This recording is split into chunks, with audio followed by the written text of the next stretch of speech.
when deciding on making this new Grudge film, was there ever a decision to think about calling it Grudge 4, and what letter would be the 4 in that title? Would it be the R? Beats me. But like, I kind of want a more serious question. When The Grudge came out, it was the first time the American Grudge came out. It was at a period of time where a lot of Japanese films were getting translated to an American audience. So my first question is, why The Grudge and why now? Well, I came to The Grudge as a fan, first and foremost, of the Japanese movies. I'm like a big Japanese horror guy, and I fell in love with Ju-on, the Curse, which predates Ju-on the Grudge. And to me, it felt like we're in a time where everything is being rebooted, remade, and The Grudge provided an opportunity as an anthology series where every movie is different characters, different story, to not have to remake anything. We're making a new installment into the franchise, into the canon of the mythology, and I feel like it's, in that regard, it's not time sensitive. It's just like, we're just going to keep on adding myths to this lore. And, this one in particular takes place alongside the old story. But I think that more than anything, now you look at stuff like whether it's Hereditary or Haunting of Hill House, audiences are hungry for more character-driven, more serious horror films. For a while, we were calling it elevated horror.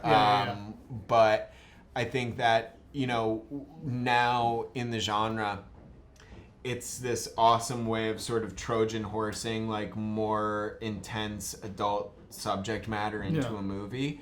And it's a thing that, there have been points through horror's history. The 70s was another time where they were doing a lot of this kind of stuff, but then that sort of went away, and now that it's come back, it just allows us to take something like The Grudge, which, by the nature of its structure and it being these sort of like intertwining storylines, we can really sink our teeth more into like the character drama of it all that we weren't able to do in the past. So John, you've been in some kind of more interesting indie projects lately. I loved you in Searching. So what drew you to this project?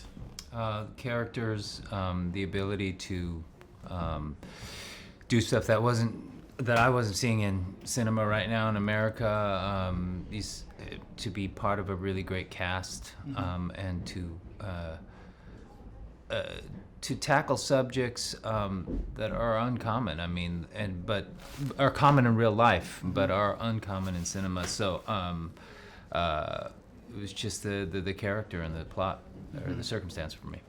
So Nick, we're at a point in horror right now where a lot of people are saying that we need a new cast of rock star directors. I mean, we have some really great ones like Mike Flanagan that are making some really good stuff. So what voice are you bringing to the genre?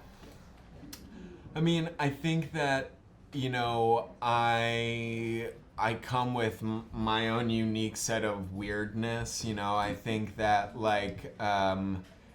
this is me attempting to make somewhat mainstream movie, and I would say that it's still pretty weird. And I think that,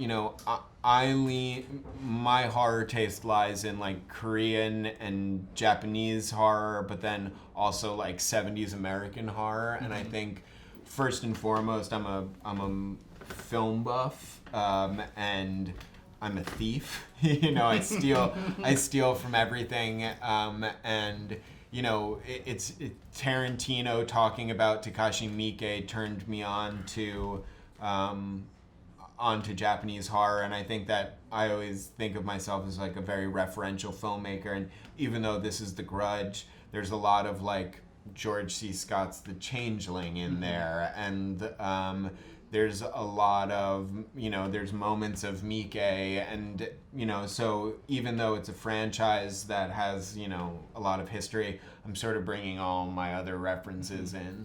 All right, cool. Thank you guys so much. Thank you. Great.